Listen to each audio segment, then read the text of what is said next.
Bienvenido a El Sendero de los Sauces, con Exal Muñoz y Eduardo Pineda. Historia, tradición, oralidad y música. El Sendero de los Sauces. Comenzamos.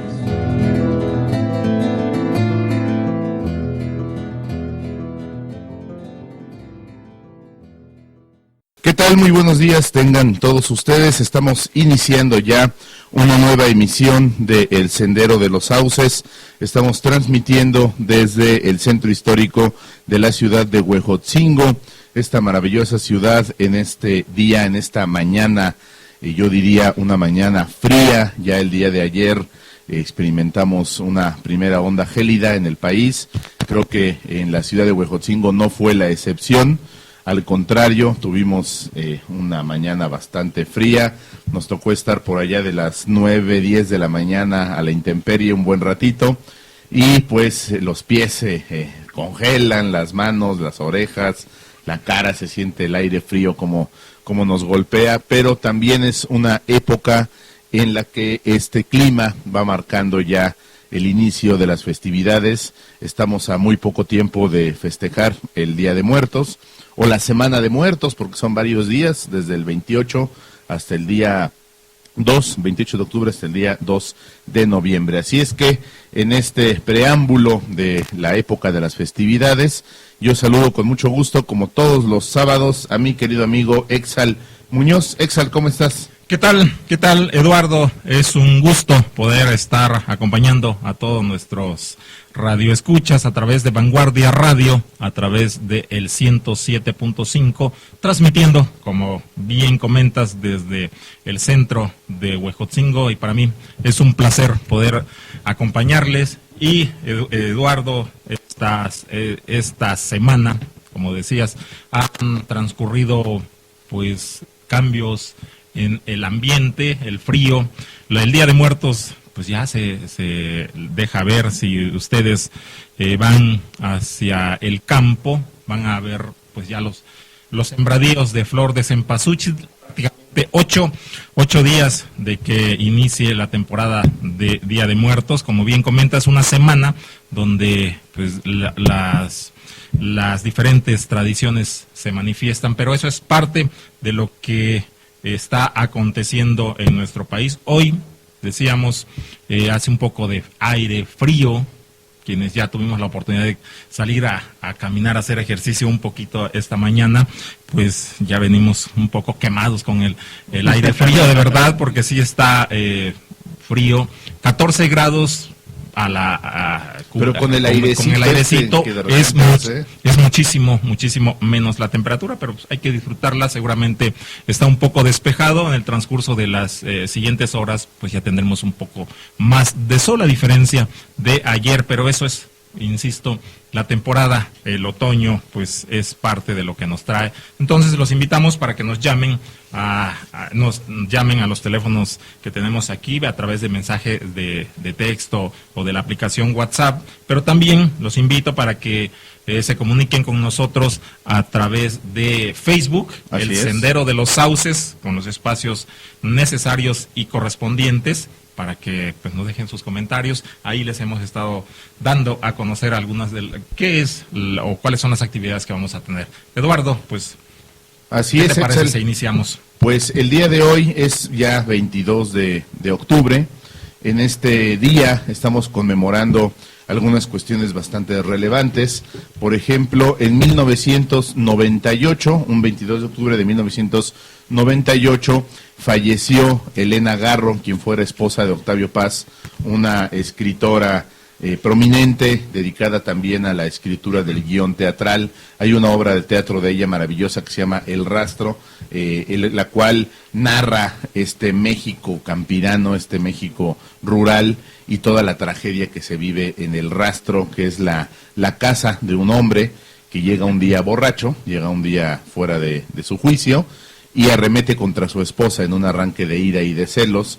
La mata, pero la esposa está embarazada. Entonces es una obra sumamente trágica, es una obra muy fuerte, escrita por Elena Garro, quien en un 22 de octubre, como hoy, pero de 1998, pierde la vida, ella, esposa del Premio Nobel Mexicano de Literatura, Octavio Paz. Y ya que mencionamos a Octavio Paz como un premio Nobel, pues cabe destacar que el día de ayer se conmemoró el cumpleaños, el aniversario de nacimiento de Alfred Nobel, que es este individuo que obviamente llegó a ser ilustre, pero que, digamos, se recuerda con mayor fuerza debido a que al morir, o poco antes de morir, él crea una fundación, algo similar a una fundación de lo que tenemos actualmente, y otorga una cantidad de dinero a ciertas personas que durante su vida demostraron tener una trayectoria que ayudara de alguna forma a la humanidad. Tenemos, por ejemplo, Premio Nobel de Economía, Premio Nobel de Medicina, hay Premio Nobel en Física, Premio Nobel de la Paz, Premio Nobel de Literatura. Este año, por ejemplo, el Premio Nobel de la Paz fue otorgado al presidente de Colombia por sus esfuerzos para terminar con el clima bélico de guerra de guerrillas que se vivía en aquel país sudamericano. Y hace algunos días nos enteramos del Premio Nobel de Literatura que sería entregado a Bob Dylan. 9 días para ser preciso. Hace 9 días se le entrega, o se anuncia, que va a ser entregado el Premio Nobel de Literatura. Hay todo un revuelo en redes sociales, hay todo un revuelo en la prensa, algunos de acuerdo, otros absolutamente pues molestos, ¿no? Incluso se sienten insultados, sienten que el Nobel ya no vale. Yo creo que desde hace mucho tiempo el Nobel dejó de valer lo que valía al principio, ¿no? Se ha convertido más en un instrumento político, pero bueno, las fechas coinciden con Elena Garro, su muerte, con el nacimiento de Alfred Nobel, y también un 22 de octubre, pero del 2003, es entregada la condecoración de la Legión de Honor por parte del gobierno francés en la casa del embajador francés. Ese premio lo otorga directamente el presidente, en su momento fue Jacques Chirac, y se lo otorgó a Carlos Fuentes. También Fuentes y sus contemporáneos, por algún tiempo decían, Fuentes merece el Premio Nobel de Literatura, jamás se lo dieron.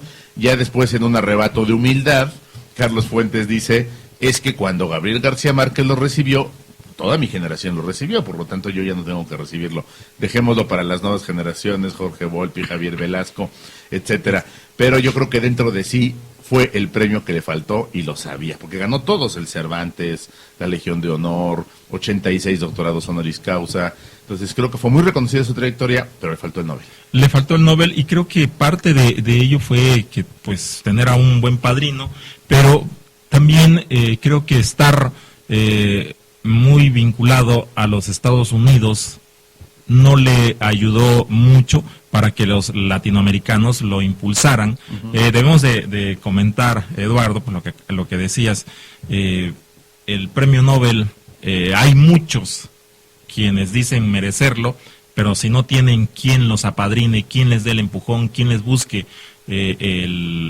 llevarlos a ese reconocimiento, pues no lo van a tener. Ahí está lo que comentabas. Y fíjate, ahorita estaba también acordándome, esta semana Miguel Ángel Asturias también pues es su aniversario de su nacimiento. No debemos de olvidar que también fue un premio Nobel de Literatura, claro, 1960 y tantos, no me acuerdo en este momento. Es guatemalteco de origen, con algunos trabajos sumamente importantes. Por ejemplo, recuerdo el Viernes de Dolores, que habla de la situación política en Centroamérica, pero sobre todo la gente durante Semana Santa, cómo fue que se involucró para poder pues llevar a algo que vivieron hace poco con su presidente.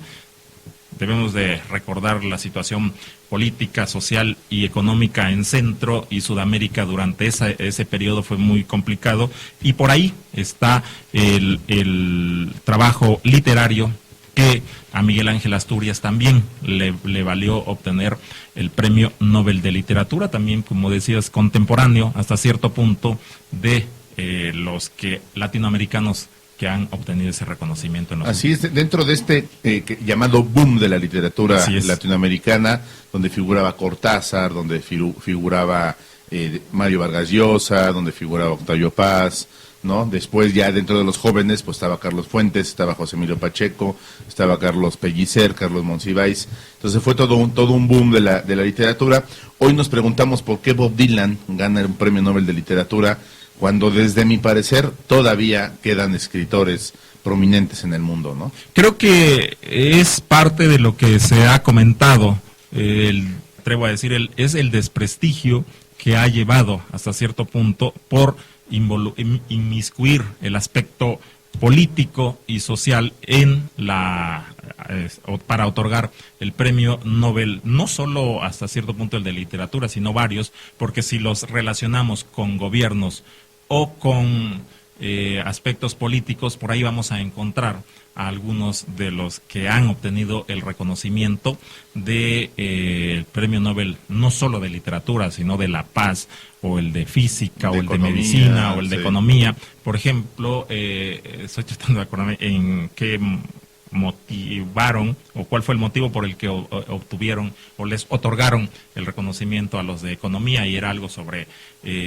las cuestiones laborales o el trabajo, no me acuerdo, para este 2016. Entonces, si te das cuenta en qué sentido está marcado el otorgamiento del premio Nobel el premio Nobel a cada uno en general. Claro, sí, entonces, sí. Y hoy, apenas hace un rato, leía que una de las integrantes de la Academia Sueca, pues decían que es un irreverente a quien le entregaron el premio Nobel de literatura, pues como dijeran, si ya se hicieron compadres, ahora que se aguanten, porque debieron de haber razonado, claro, a quién se lo iban a entregar. Sí. Sabían ¿Y por qué? Sabían que a Bob Dylan, si se lo entregarían, estarían pues en esta disyuntiva.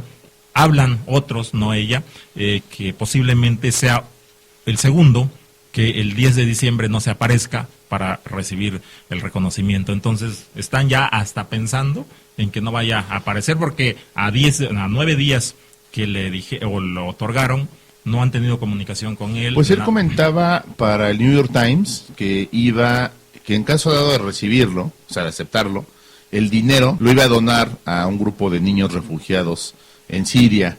Entonces, pues no le quedaría de otra, ¿no?, más que donar el dinero, porque la verdad sí resulta bastante extraño que le hayan otorgado el premio Nobel a este individuo. Digo, sí tiene composiciones bonitas, pero yo creo que dista mucho de ser poesía, ¿no? En todo caso, decía alguien en un meme, pues que se lo den a Juan Gabriel, ¿no? Porque pues, él también hacía poesía en sus canciones, entonces... En sus canciones, y de verdad, hablaban que solo por 3 versos fue que le entregaron el reconocimiento, porque esos 3 versos era donde mostraba y ponía de manifiesto la gran inspiración literaria que tenía. Entonces, como que no es tan convincente todo lo que han estado diciendo, pero al final de cuentas ya se lo entregaron, ahora hay que esperar. Así es. Sí. Pues vamos a dar el teléfono que tenemos a disposición de todos ustedes, queridos amigos de la ciudad de Huejotzingo y otros países en los cuales nos escuchan a través de TuneIn. Es el 227-109-73-68, 227-109-73-68, para que nos manden un mensaje de texto o nos manden un mensaje con la aplicación WhatsApp. Ustedes pueden contarnos lo que gusten, mandar un saludo, pueden decirnos qué están haciendo. La otra vez a mí me gustó mucho cuando Exal preguntaba, platíquenos qué están haciendo en este momento, y algunos nos contaban sus oficios, nos contaban qué actividades realizaban a esa hora del día. Nos mandaron algunas fotografías. Algunas fotografías de los talleres donde están trabajando. Entonces es bastante interesante conocer a nuestro público a través de las actividades que realizan. Pues ahí está el teléfono 227-109-73-68. Y bueno, siendo las 9 de la mañana, ya con 15 minutos, es momento de presentarles a nuestro invitado del día de hoy. Hemos decidido explorar un tema bastante complejo de pronto, pero a la vez relevante para la historia de cualquier región. Nosotros, como sabemos, pues tenemos uno de los conventos más prodigiosos y hermosos del país, el convento de Huejotzingo, que bueno, ya aclarábamos alguna ocasión con un sacerdote que no es como tal un convento, sería más bien un monasterio o abadía, porque era de hombres y no de mujeres. Pero nos hacemos la pregunta, ¿qué pasa en los conventos en que hemos llamado durante la semana tardío renacimiento mexicano? entre los siglos tal vez XVI, XVII, tal vez hasta el siglo XVIII, en el cual de alguna forma dentro de los conventos se desarrolla una serie de actividades muy ricas y muy completas. No solamente se dedicaban a la contemplación, no solamente se dedicaban a la oración, sino también había actividades culinarias, había actividades gastronómicas.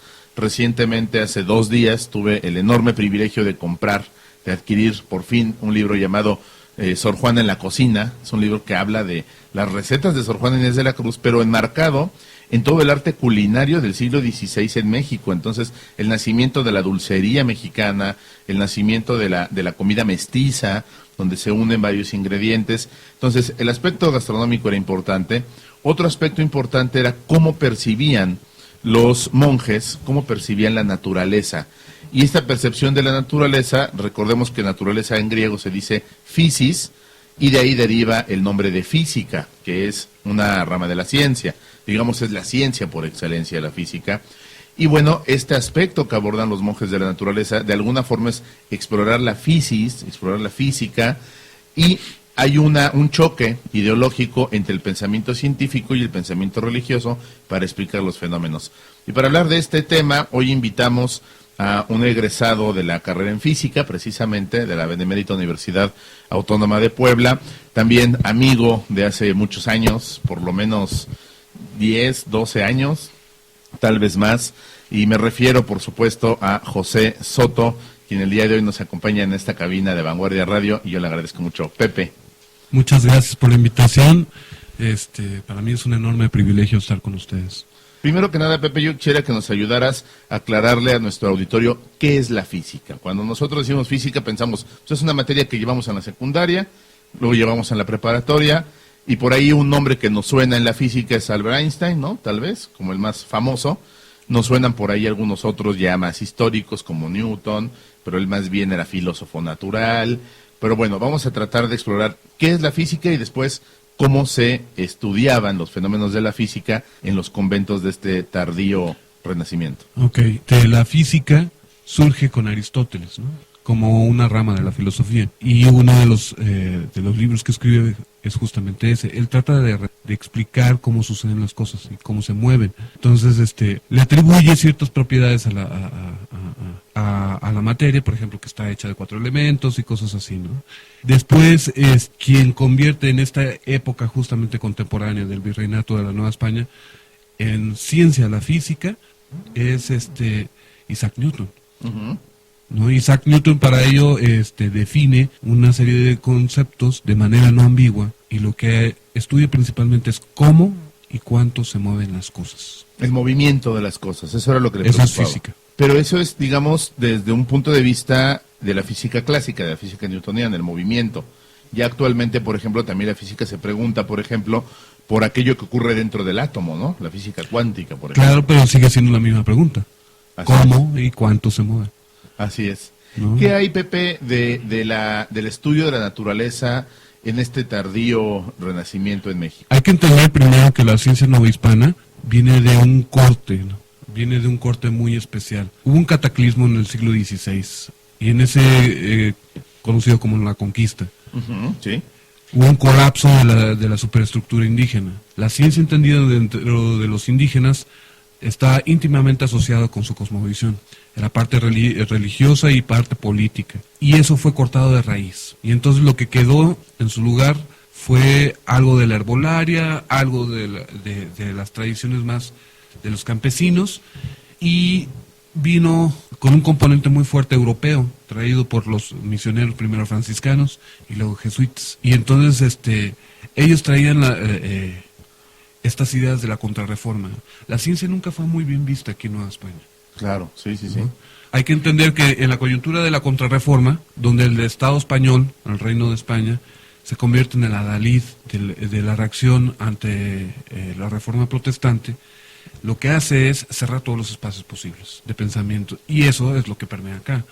Entonces, por eso es que tarda tanto la implantación de una imprenta aquí, tarda alrededor de 15, 20 años, ¿no? La ciencia que se desarrolla aquí en la Nueva España, fomentada por el virreinato, está muy vinculada a la minería, que era el rol económico dentro del Imperio Español. Eso era lo que dejaba, ¿no? De alguna manera, sin minería no había riqueza. Las guerras de contrarreforma, ¿no? Sí. Y digámoslo así, España tuvo esta enorme fortuna de sacarse no una vez, sino 2 veces la lotería a nivel global, que es encontrarse a una sociedad rica, altamente productiva y no muy evolucionada tecnológicamente, entonces podían invadirlo y someterlo.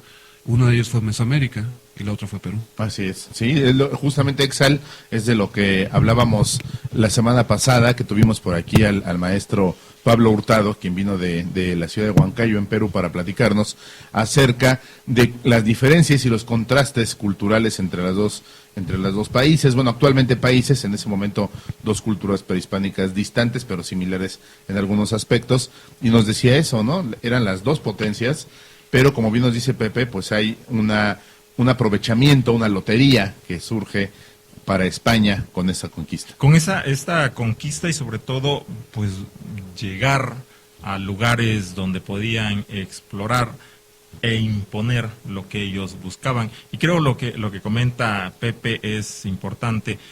Yo no lo había percibido de esa forma, pero si llegan a Mesoamérica o al Caribe y ahí entran a México, Centroamérica y la parte norte de Sudamérica, que es todo Venezuela, Colombia y toda la parte centroamericana y México, y de ahí es otros conquistadores que al final de cuentas era el mismo grupo, pero llegan prácticamente al sur del continente y están, pues se afincan con más importancia en la zona de los Andes, pero más específico en Perú. ¿Por qué? Porque es una zona también sumamente minera, aunque no de la misma importancia que en México, pero sí tenían ese valioso tesoro para poder conquistar. Pensé que iba también la parte de Filipinas y eso, pero eso llegaron un poco más tarde los españoles como parte de sus conquistas, Eduardo. Así es, pues la otra vez yo platicaba con Pepe acerca de un poco de historia y hablamos, por ejemplo, del rey Carlos V, ¿no? El cual fue uno de los grandes impulsores de la conquista, pero sobre todo, más que de la exploración, ya del establecimiento del Reino de España en sus diferentes colonias, ¿no? Él es quien establece el virreinato en México, por ejemplo. Carlos V sale de una política dinástica muy clara, de unificación de diferentes reinos. Su mamá fue Juana la Loca, reina de Castilla, rival de su abuelo, Fernando el Católico, por lo cual la declara loca y la manda a prender. O sea que no estaba loca. Existe la teoría de que fue una conspiración política para que la corona de Aragón se adueñara de la corona de Castilla. Ok. Entonces, hay quien dice que aquí vinieron puros presidiarios y sicarios, lo cual es falso, ¿no? Hay que entender que Fernando el Católico, en las guerras del sur de España y en las guerras del sur de Italia, funda el poder español con los tercios famosos de los infantes. Me parece que hay un cuate, Hernández, Gonzalo Fernández de Córdoba, que es el que conquista primero Andalucía y luego saca primero a los franceses de Italia y luego somete a los ejércitos papales de Cesare Borgia. Y su mano derecha era Francisco Pizarro, el padre del conquistador. El padre del conquistador, sí. Tío de Hernán Cortés. Y entonces de repente tienes aquí, puesto en México, a lo mejor del ejército español. Cuando el mito nos dice lo contrario, ¿no? Que en realidad nos mandaban a la escoria de la sociedad como para ver qué pasaba. Incluso por ahí escuchaba, pues es que Hernán Cortés es como la piedra que avientas al caño para ver qué tan profundo es, de acuerdo al sonido del golpe con el fondo, pero en realidad nos aclara Pepe que no. Y es parte, todo va concatenado. Por ejemplo, los griegos para que pudiesen desarrollar sus inventos, su descubrimiento, tuvieron que irse a Italia para, sobre todo los que dieron más aportaciones a la física y después terminaron en Alemania, en Holanda, en Suecia, en Bélgica, en Inglaterra, y desplazaron a los griegos porque ellos, por temor a morir por parte de la iglesia, pues no hacían tanta investigación y se rezagó y los que quisieron salir adelante con sus proyectos de investigación se fueron a Italia. Ahí realizaron algunas aportaciones, pero les faltaba lo más importante, que era el dinero. La lana. La lana. Tlaxtlagua, tata, tlaxtlagua, como decían en náhuatl, ¿no? Claro, y pues tuvieron que salir nuevamente de Italia y refugiarse en Alemania, en Bélgica, como decía, y en otros países, y es parte de todo el resultado de la investigación. Decía, se sabe que hace más de 500 años el hombre usaba notaciones numéricas y matemáticas. Si bien fabricaba jabón y medicinas, creaba calendarios basados en la observación de los cuerpos celestes y era capaz de separar unos metales de otros. Pero fue la curiosidad lo que motivó estos descubrimientos, la misma que hoy consideramos como uno de los rasgos fundamentales de la ciencia. Pues eso es lo que llevó, y en todo lo que comentabas, Pepe, para llegar y posicionarse de nuevos territorios, pues también lo que hicieron fue eso. Pero, Así es. Eduardo, son las 9 de la mañana con 28 minutos y creo que es parte de lo que vamos a seguir comentando. Hace unas horas publicaba en la cuenta de Facebook, de Twitter, que es Exal Munoz. Les invito para que me sigan también por ahí. Algunos de los temas que creo que también queremos dejar o darle un matiz importante. Por ejemplo, ¿cuál es estaba viendo la frase de Tales de Mileto, ¿no? De la palanca, dame un punto de apoyo y mover el mundo. Sí. Y también ¿cómo se llama? Ahorita nos dirá Pepe si es correcto. La ecuación de Albert Einstein, E mayúscula igual a CM al cuadrado o MC al cuadrado. Entonces, pues creo que por ahí vamos a seguir hablando un ratito de estos para complementar lo que es la física en el pasado reciente y el actual, y al final de cuentas la física del siglo XX y del siglo XXI, pero creo que es momento de hacer una pequeña pausa. Vamos a escuchar también música, no se les haya olvidado que estamos hablando y escuchando música cubana, y hoy vamos a escuchar algo de un director de orquesta sumamente joven. 35 años. Nació en el 81. Sí, ustedes nos dirán qué les parece. Estábamos viendo cuando realizábamos la selección musical, una divertida que nos dimos, Eduardo, porque pues es algo que dices, estás loco para poder brincar de esa manera cuando todos están divirtiéndose y tú escuchando la música y te llega para poder moverte de esa misma dimensión. Entonces, la selección musical que hemos hecho para hoy seguramente les va a parecer muy interesante. Eduardo, ¿qué les parece si soltamos lo que seleccionamos con Dudamel? Gustavo Dudamel. Esta selección musical para hoy de música cubana dicen que lo que vamos a escuchar hoy es parte de algo que llegó al Caribe, de los africanos que estuvieron en esa región, y parte de las creencias, las cuestiones religiosas como el vudú y las demás que hay en el Caribe. Así es, como decíamos, el mestizaje, a propósito de lo que hablábamos, también se dio en la música, y en este mestizaje latinoamericano influyeron mucho los esclavos negros, sí, que venían de África, pero producto de la conquista también. Lo que vamos a escuchar es un popurrí de mambos en la orquesta de Gustavo Dudamel. Es una grabación en vivo de un concierto que él ofrece en Caracas, en Venezuela. Es un concierto muy sui generis porque, como bien decías, Exal, levanta a la orquesta a bailar, ver al chelista, ver al contrabajista, ver a los violinistas de pie tocando y bailando mambos en un auditorio sumamente repleto de gente que está arrojando flores, que está arrojando pétalos, que está bailando en sus butacas, en sus sillones. Pues es todo un espectáculo, y la forma de dirigir de Gustavo Dudamel es simplemente magistral.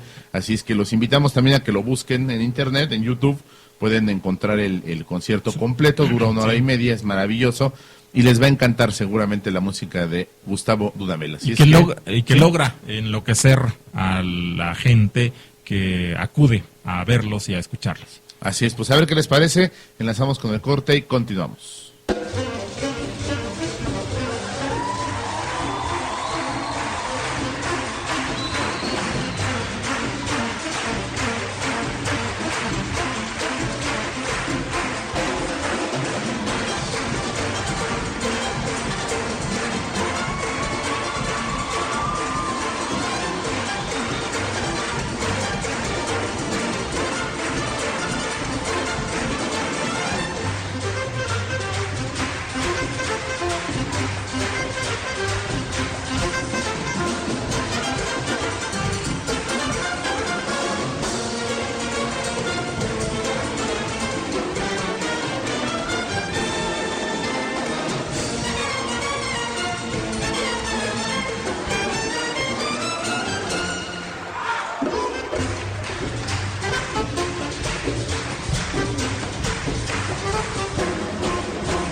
Escuchas El Sendero de los Sauces, con Exal Muñoz y Eduardo Pineda.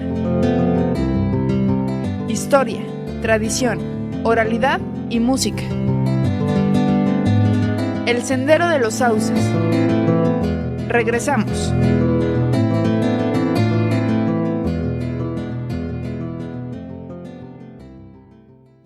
De la mañana ya con 37 minutos y regresamos en esta plática acerca de una de las ramas, o bueno, yo diría la ciencia por excelencia, que es la física. Estamos platicando con nuestro querido amigo José Soto, egresado de la carrera en física precisamente allá en la Benemérita Universidad Autónoma de Puebla. Antes del corte platicábamos un poco acerca de historia, acerca de esta historia de las conquistas, de cómo llega la cultura de Europa a México y se mezcla aquí, pero preguntábamos también un poco acerca de cómo se desarrolla el estudio científico o cercano al estudio científico dentro de un monasterio. A mí me parece una pregunta bastante complicada de pronto, pero bastante interesante también, y recordaba a un monje, un abad europeo, austriaco en particular, que es Gregor Mendel. Gregor Mendel es quien desarrolla las bases de lo que actualmente conocemos como genética.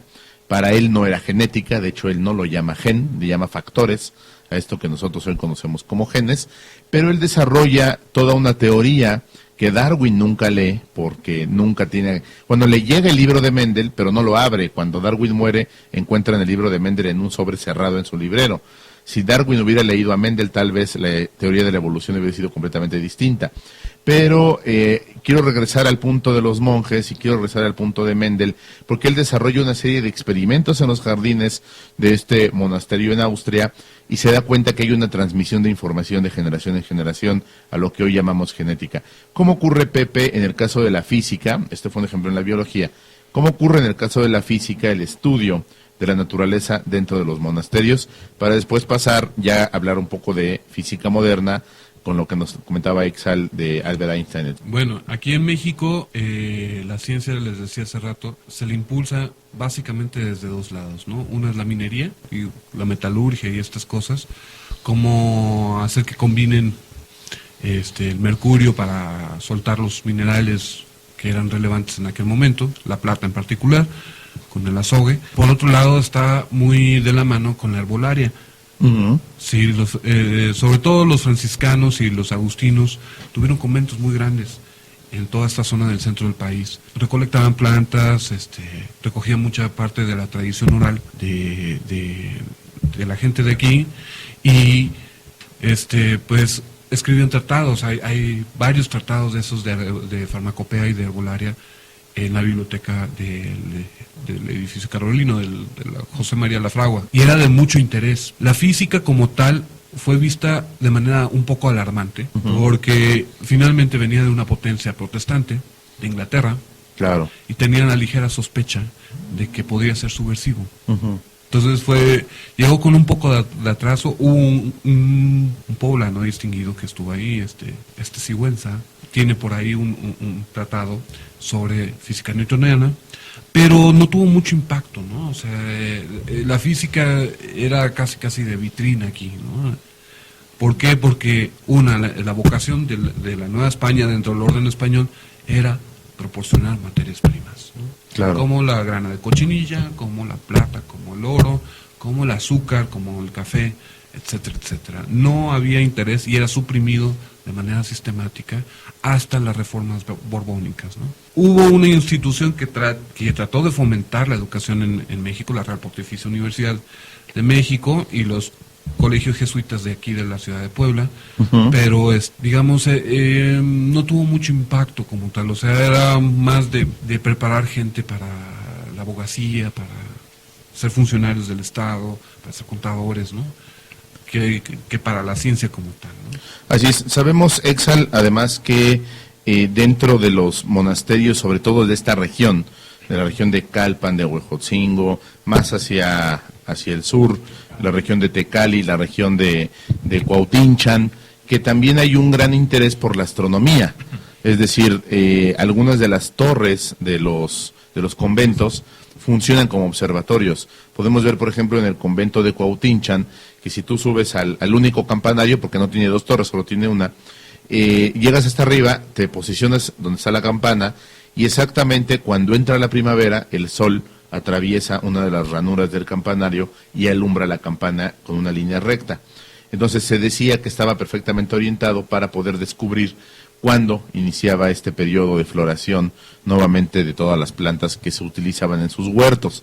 Obviamente el interés no era tanto conocer el cosmos, como lo sería el de un astrofísico actual del INAOE o de la UNAM, pero sí era conocer la naturaleza para poder aprovecharla, para poder aprovecharse de los cambios de estación, de las lluvias, del cambio de clima, del inicio del calor, etcétera. Al final de cuentas, la física pues estudia las propiedades del espacio, el tiempo, la materia y la energía, y todo, pues nos dijeron, todo lo que está en el espacio es parte de estos elementos, y creo que, pues no sé, hoy, esta mañana o esta madrugada, quienes tuvieron la oportunidad de salir de casa tan temprano, pues como hace mucho viento, el firmamento estaba despejadísimo, y maravilloso, las estrellas, los luceros, como también les llamamos, se veían casi que los podías tocar.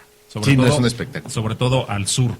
Y ello, creo que la noche del jueves para el viernes, también derivado del frente frío o esta masa polar, pues tuvimos una noche de estrellas, y son cuestiones que la física creo que es la que nos puede explicar de una manera más amena, ¿no, Pepe? Entonces, todo está relacionado a cada uno de los fenómenos que están presentándose cada día.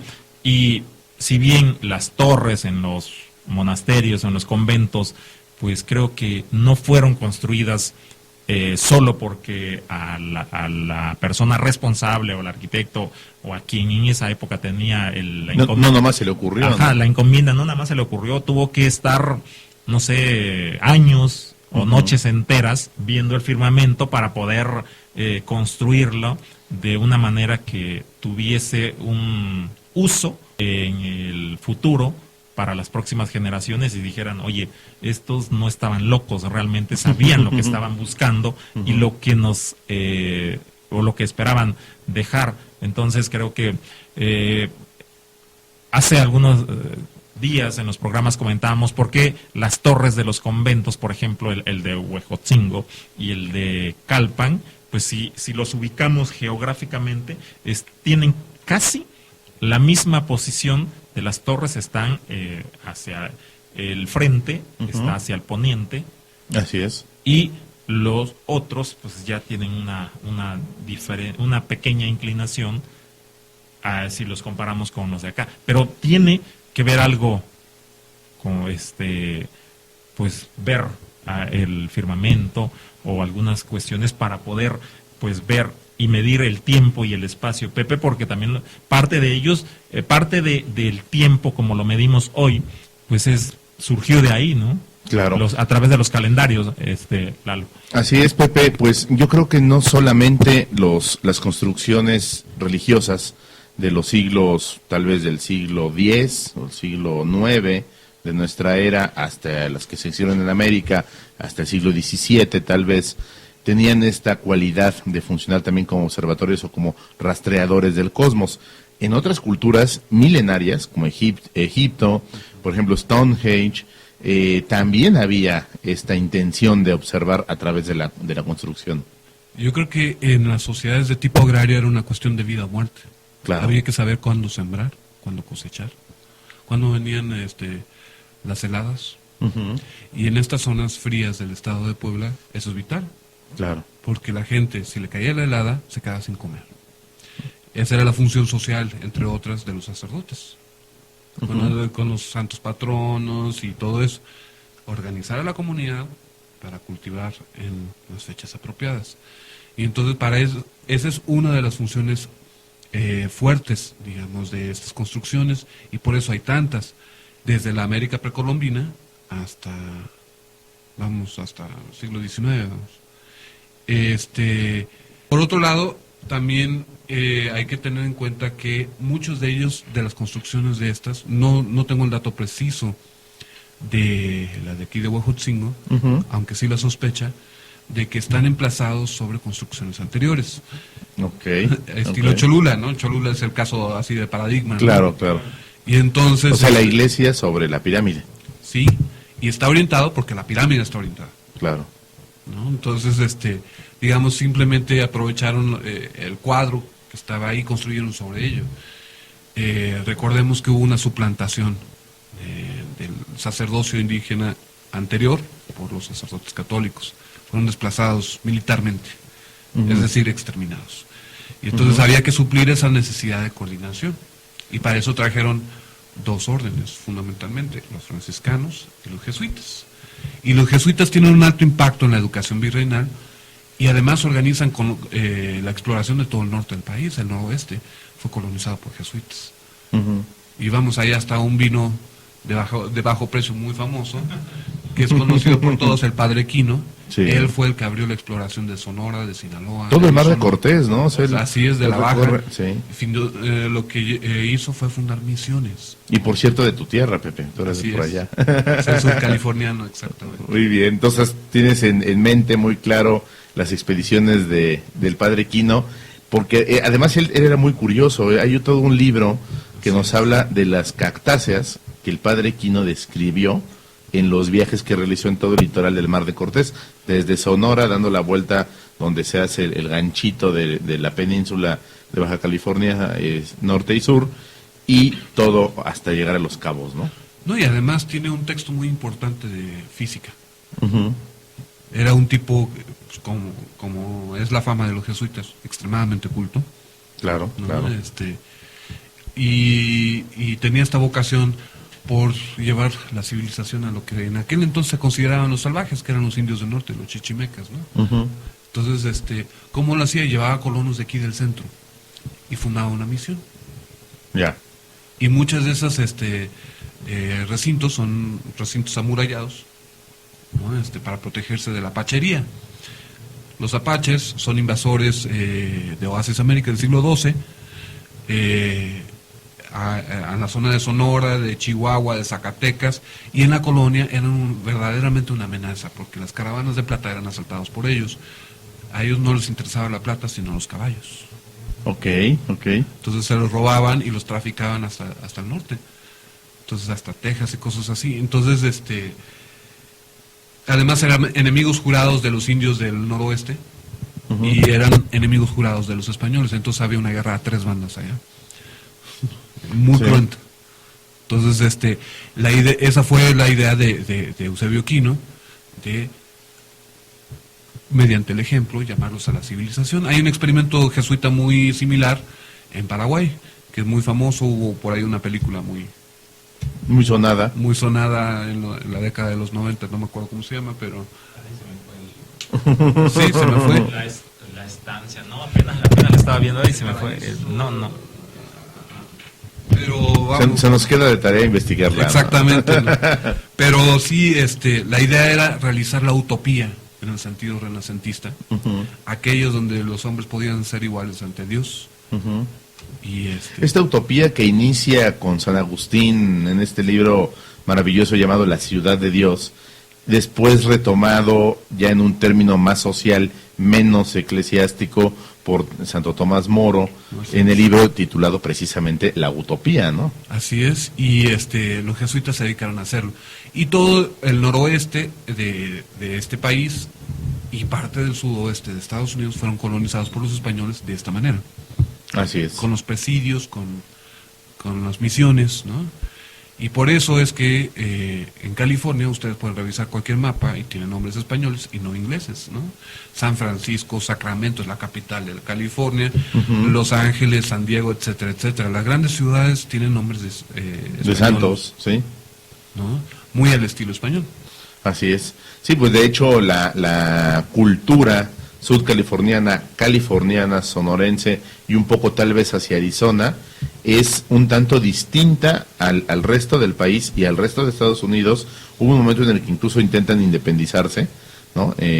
Cuando las guerras de Santana, pero al mismo tiempo comparten toda una tradición española. Al parecer es como si fuese otro país, pero con similitudes culturales a Mesoamérica, ¿no? A la parte que no es tan árida. Así es, y fíjate, ahora que comentas, está en el imaginario colectivo de los estadounidenses, sobre todo de esta región. No debemos de perder de vista que está el proceso electoral a unos cuantos días. Hijo, ya ni me digas. Y ya surgió, quienes están comentando que si no es uno, si no es uno y es el otro, entonces ellos empezarán a buscar la independización de toda esa franja donde está pues lo más importante, que al final de cuentas es lo que surge como parte de medir fuerza y ver hasta dónde ellos pueden o tienen injerencia en los asuntos políticos, económicos y sociales. Y no debemos de perder de vista qué importante culturalmente es la zona de California. Pues ahí están los estudios que le dan diversión casi a todo el mundo, Eduardo. Entonces creo que es parte de lo que nos lleva a pensar de qué es y qué tan importante fue la cuestión político-religiosa en los siglos pasados, ¿no, Pepe? Entonces, pero es parte también de lo que de la vida y la importancia que tiene la física en cada uno de los elementos que se están presentando, ¿no? Pero bueno, creo que estamos ya sobre tiempo, Eduardo. A mí me queda esta frase de Tales de Mileto, que es Sí, parte yo de quiero retomarla la con física, Pepe, porque sí es cierto. O sea, realmente, a pesar del tiempo en que Tales de Mileto dijo esta frase, hoy lo podemos poner de manifiesto, y a mí alguien me lo dijo alguna vez que no podía cambiar una llanta del coche, y me dijo, es que necesitas una palanca, y ahí está la aplicación, Pepe. No, y sobre todo si la llanta se te poncha en un lugar de lodo, que vean que en esta zona no hay, entonces ¿cómo la cambias? Pero ese tema de dame un punto de apoyo y mover el mundo, creo que hace alusión a la palanca en la física newtoniana, pero también a una parte más bien metafórica, donde si nosotros tenemos la forma de apoyarnos en alguien o en algo o en nosotros mismos, podemos lograr grandes cosas. Pero abordémoslos desde el punto de vista de la física, Pepe.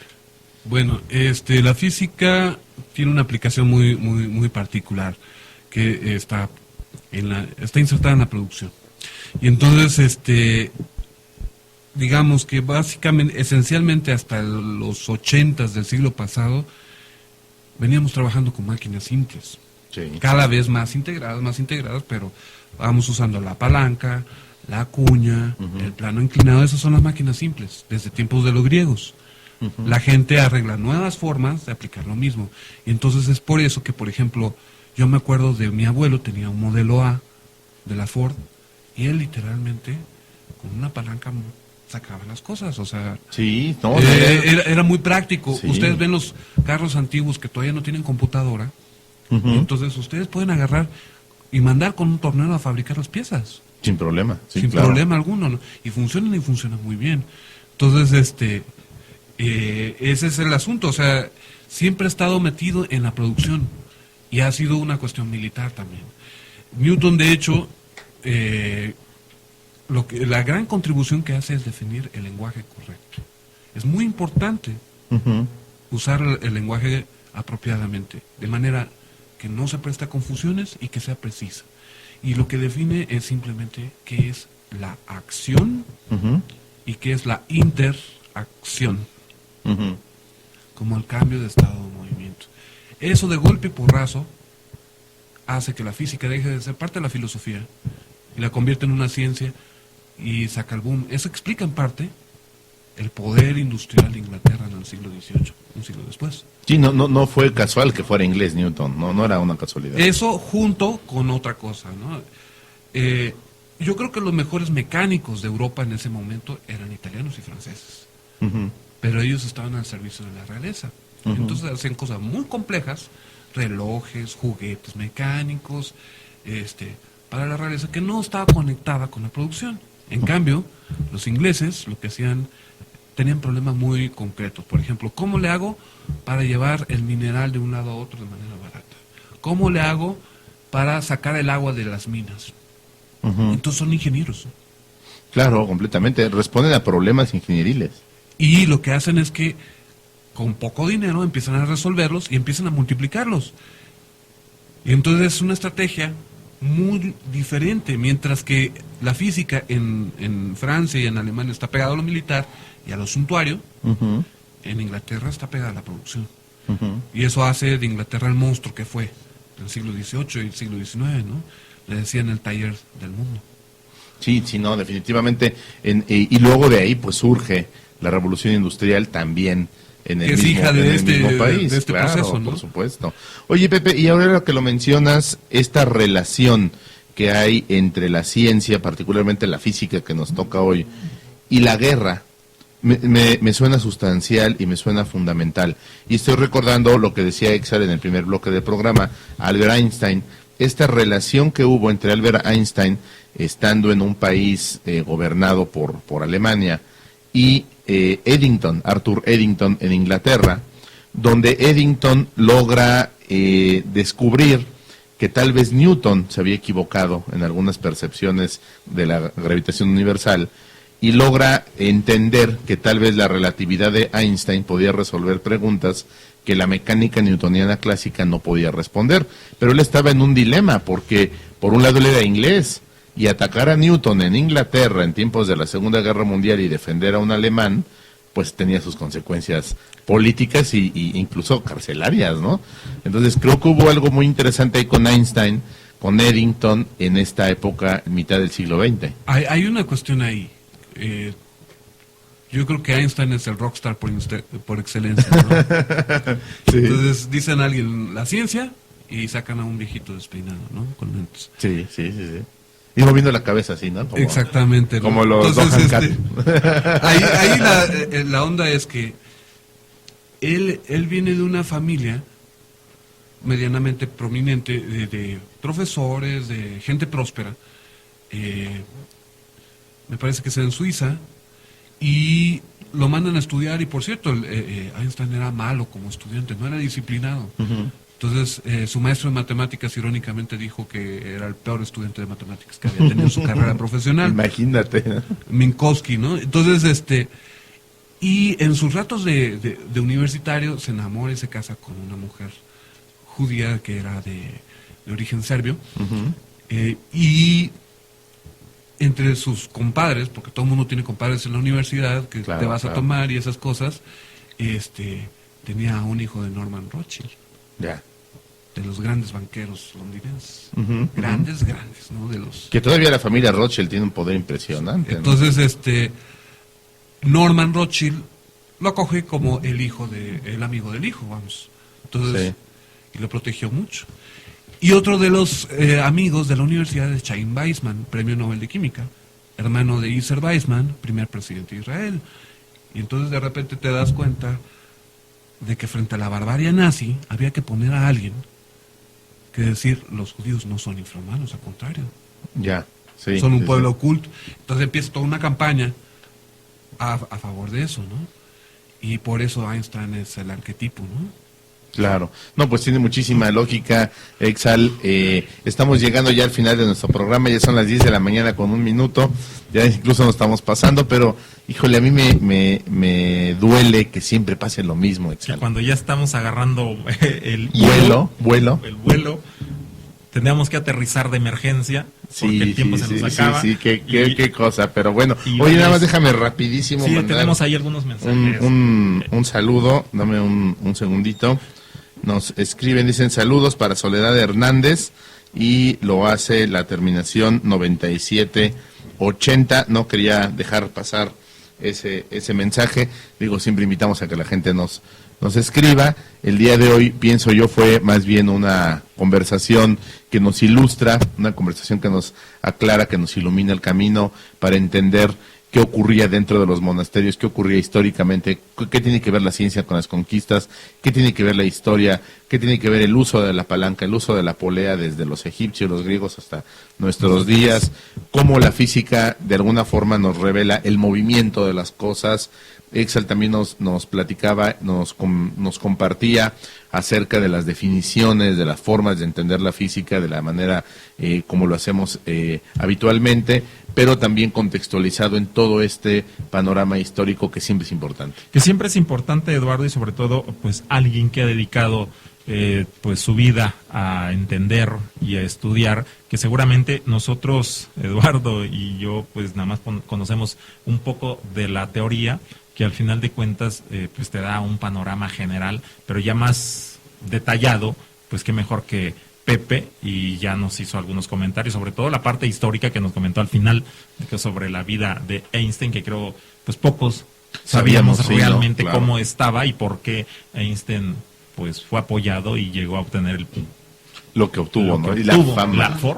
la forma también. Porque además, en esa generación en particular, yo creo que había 10 físicos adicionales de la misma calidad. No, por supuesto. Por ejemplo, Paul Dirac, Sí, que sí. hizo la cuántica, por ejemplo, ¿no? Ujú.